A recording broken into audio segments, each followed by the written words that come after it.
এই চ্যানেলেই জানাই আপনাদেরকে স্বাগত। আমাদের জীবনে প্রতিটি দিন একই থাকে না। অনেক সময় আমাদের জীবনে ভালো সময়গুলি চলে যায় এবং খারাপ সময় চলে আসে, অর্থাৎ ভাগ্য আমাদের সঙ্গ দিয়ে থাকে না। আমরা সেই সময় যা কিছুই করি সেই সকল কাজেই আমরা অসফলতা পাই এবং বিভিন্ন বাধার সম্মুখীন হয়ে থাকি। তো যখন আমাদের ভাগ্য সঙ্গ দিচ্ছে না বা যখন ভাবছেন যে আপনার ভাগ্য ঘুমিয়ে গেছে, তো সেই সময় আপনার দরকার কিছু প্রতিকার করার, কিছু উপায় করার। যে প্রতিকার, যে উপায়ের সাহায্যে আপনার খারাপ দিনগুলি আপনাকে তেমনটা ক্ষতি করতে পারবে না। অনেক সময় জীবনে খারাপ সময় এজন্য আসে যখন আমাদের কুণ্ডলিতে গ্রহ নক্ষত্রের অবস্থান খুব একটা ভালো থাকে না। কেন কি প্রতিটি গ্রহ নক্ষত্র স্থির হয়ে থাকে না। সময় সাপেক্ষে গ্রহ নক্ষত্র যখন তার সময় পরিবর্তন করে, যখন তার দিক পরিবর্তন করে, সেই সময় আমাদের ভাগ্যেও উঠানামা শুরু হয়। তো যখন গ্রহ নক্ষত্রের অবস্থান খারাপ হয় সেই সময় কারুর জন্য দিন ভালো, কারুর জন্য দিন খারাপ হয়ে ওঠে। তো যদি আপনার জীবনেও সময় খারাপ চলছে, ভাগ্য ঘুমিয়ে গেছে বা আপনার ভাগ্য আপনার সঙ্গ দিচ্ছে না, সেই সময় আপনি অবশ্যই এই ছোট ছোট প্রতিকারগুলিকে করুন। এবং এই প্রতিকারগুলি যদি আপনি বিশ্বাস রেখে করছেন তাহলে আপনি এই প্রতিকারের সাহায্যে অবশ্যই ভালো ফল পাবেন। তো নমস্কার বন্ধুরা, যারা আজকে এই চ্যানেলে নতুন রয়েছেন চ্যানেলটিকে সাবস্ক্রাইব অবশ্যই করবেন, পাশে দেওয়া বেল বাটনটিকে অবশ্যই ক্লিক করবেন এবং এই ভিডিওটিকে একটি লাইক এবং একটি শেয়ার অবশ্যই করে দিবেন যাতে ভিডিওটি অন্যেরা দেখো উপকৃত হতে পারে। তো আজকের এই ভিডিওটিকে সম্পূর্ণ অবশ্যই দেখুন, কেন কি সম্পূর্ণ ভিডিওটিতে আমি কয়েকটি উপায়ের কথা বলবো, কয়েকটি নিয়মের কথা বলবো। যে উপায়, যে নিয়ম বা যে প্রতিকারগুলি আপনার অবশ্যই কাজে দেবে এই খারাপ সময়ের জন্য। এবং এই উপায় এবং এই প্রতিকারগুলি অত্যন্ত সহজ এবং সরল উপায় প্রতিকার। এই উপায় প্রতিকারগুলি যে কোনো মানুষ যে কোনো দিন করতে পারে। সামান্য কয়েক মিনিটের জন্য এই উপায়গুলি করলে আপনার সেই খারাপ সময়গুলি আপনার জন্য ভালো হয়ে পরিবর্তন হয়ে যাবে। তো সর্বপ্রথম যে উপায়টি, যদি ভাগ্য সংক্রান্ত আপনার জীবনে সমস্যা চলছে, কোনো কাজ আপনার হচ্ছে না, বা আপনি যদি ভাবছেন যে আপনার জীবনে প্রতিদিন বাধা সৃষ্টি হয়ে চলছে, বিভিন্ন সমস্যা আপনার জীবনে লেগেই রয়েছে, তো সেই সময় আপনি এই উপায়টিকে অবশ্যই করুন। আপনাকে কি করতে হবে, সকালবেলা আপনি স্নান করে নিন এবং যে কোনো দিন আপনি এই উপায়টিকে করুন। সপ্তাহের 7 দিনের মধ্যে যে কোনো দিন আপনি এই উপায়টিকে করতে পারবেন। আপনাকে শুধুমাত্র 1-2 মিনিট সময় দিতে হবে। আপনি সকালে ঘুম থেকে উঠে স্নান করে নেবেন এবং আপনি শুদ্ধ বস্ত্র পরিধান করে নেবেন।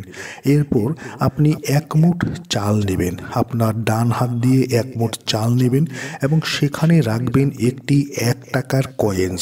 এবং সেই 1 মুঠ চাল ডান হাতে 1 টাকার কয়েন্স নিয়ে আপনি চলে যাবেন আপনার বাড়ির আশেপাশে থাকা যে কোনো শিব মন্দিরে। আপনাকে যেতে হবে শিব মন্দিরেই, আপনি অন্য মন্দিরে না গিয়ে আপনি শুধু যাবেন শিব মন্দিরে। এবং শিব মন্দিরে ঢোকার সময় আপনি অবশ্যই মহাদেবের নাম স্মরণ করে আপনি ঢুকবেন। ঢোকার পর আপনি সেই শিব মন্দিরে গিয়ে শিব মন্দিরের ভেতরে যে কোনো কোণায় এই যে হাতে থাকা 1 মুঠ চাল এবং সেই যে 1 টাকা, সেই জিনিসটি আপনি সেই কোণায় আপনি রেখে দিন। কোনো পরিষ্কার জায়গায় কোণাতে আপনি রেখে দেবেন এবং মহাদেবের কাছে আপনি প্রার্থনা সহকারে বলবেন যে, হে প্রভু, আমার দুর্ভাগ্যের দিনগুলিকে আমি এখানে ছেড়ে গেলাম। এই দুর্ভাগ্যের দিন আর যেন আমার সঙ্গে না আসে। এইভাবে বলে আপনি সোজা শিব মন্দির থেকে বেরিয়ে চলে আসবেন। যখন সেই চালগুলি কোনো ব্যক্তি নেবে বা কাকপক্ষী যখন সেই চালগুলিকে খাবে, সেই সময় থেকে আপনার দুর্ভাগ্য আপনার জীবন থেকে ধীরে ধীরে দূর হয়ে যাবে। দ্বিতীয়তে যে উপায়টি, সেই উপায়টি আরও সহজ। এই উপায়টিকে আপনি যে কোনো দিন আপনি করুন এবং এই উপায়টি করলে আপনার জীবন থেকে সমস্যাগুলি যাবে এবং অর্থ কষ্ট আপনার জীবন থেকে দূর হবে, অর্থ সংকট আপনার জীবন থেকে দূর হবে। আপনাকে নিতে হবে একটি সাদা রুমাল। একটি সাদা রুমাল নিয়ে নেবেন, পরিষ্কার একটি সাদা রুমাল নিয়ে নেবেন। বিশেষ করে বাজার থেকে একটি সাদা রুমাল আপনি কিনে নিয়ে আসবেন এবং সেই সাদা রুমালে আপনি 101টি চাল রাখবেন। আপনাকে একটি কথার প্রতি অবশ্যই লক্ষ্য রাখতে হবে যে চাল আপনি 101টি রাখছেন, সেই চালগুলি যেন অক্ষত হয়, অর্থাৎ কোনো ভাঙা চাল সেখানে আপনি রাখবেন না। সম্পূর্ণ 101টি সেখানে চাল রাখবেন।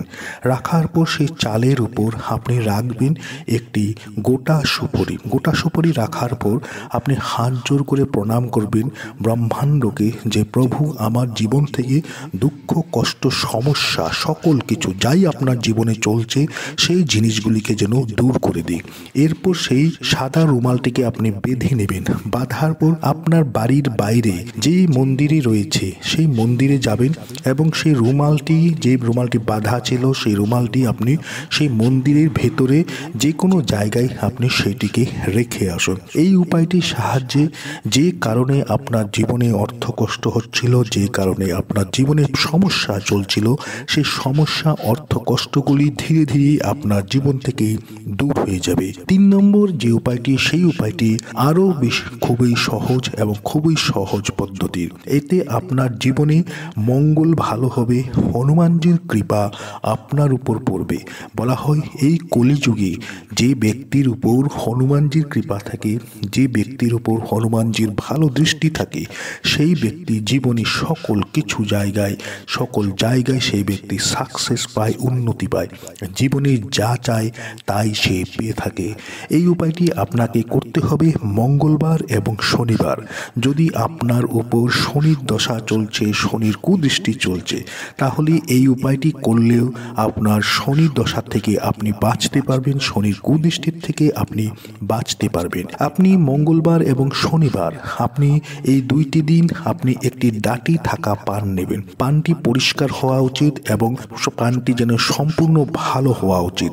এইভাবে একটি ডাটি থাকা পান নেবেন এবং সঙ্গে নেবেন আপনি একটি বোঁদের লাড়ু এবং এই জিনিসটি নিয়ে আপনি হনুমান মন্দিরে চলে যাবেন শনিবারে এবং মঙ্গলবারে। হনুমান মন্দিরে গিয়ে হনুমানজির চরণে আপনি সেই পানটিকে আপনি নিবেদন করবেন এবং সেই বোঁদের লাড়ুটি আপনি হনুমানজিকে ভোগ হিসাবে নিবেদন করুন এবং সেখানে দাঁড়িয়ে হনুমানজির চালিসা পাঠ করুন এবং আপনার জীবন থেকে কষ্টগুলিকে দূর করার জন্য হনুমানজির কাছে প্রার্থনা করুন।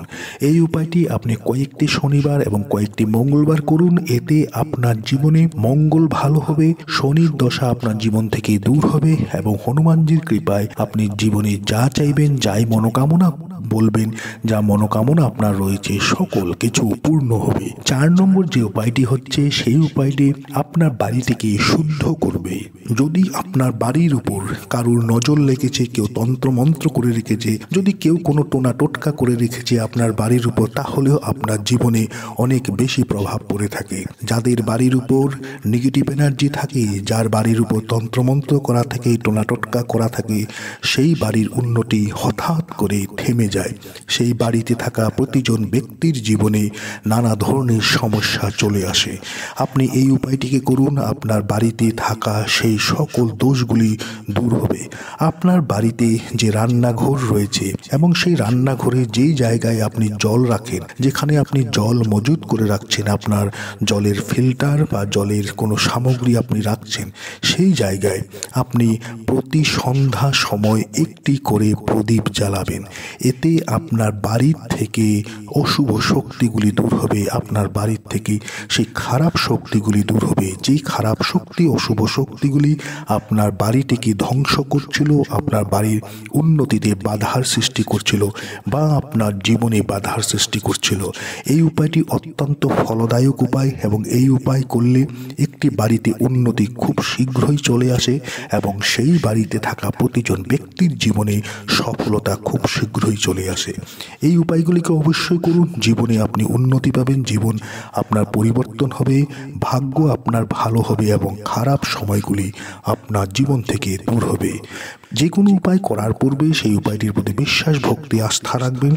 মনে সন্দেহ সংকোচ রেখে কোনো উপায় করলে সেই উপায় হয়তো আপনার ভালো ফল নাও দিতে পারে। আশা করছি ভিডিওটি আপনাদের ভালো লেগেছে। ভালো লেগে থাকলে ভিডিওটিকে লাইক করুন, শেয়ার করুন। যারা আজকে চ্যানেলে নতুন রয়েছেন চ্যানেলটিকে সাবস্ক্রাইব অবশ্যই করুন।